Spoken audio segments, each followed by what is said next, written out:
Prezident İlham Əliyev yanvarın 30-da Yunanistan Respublikasının ölkəmizdə yeni təyin olunmuş fövqəladə və səlahiyyətli səfiri Maria Papakonstantinusu qəbul edib. Səfir etimadnaməsini dövlətimizin başçısına təqdim etdi. Prezident İlham Əliyev səfirlə söhbət etdi.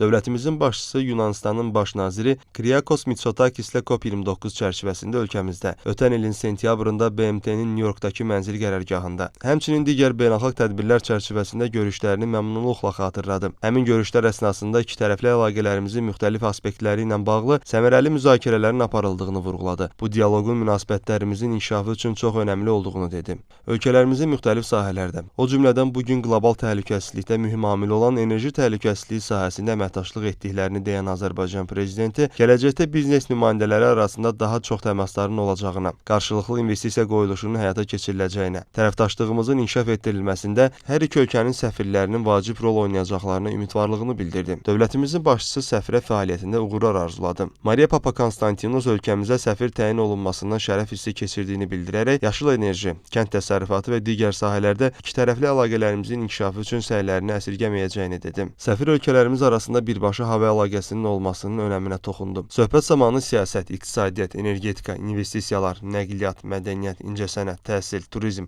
və digər sahələrdə əməkdaşlığın genişləndirilməsi üçün böyük potensialın olduğu vurğulandı. Qarşılıqlı maraq doğuran məsələlər ətrafında fikir mübadiləsi aparıldı.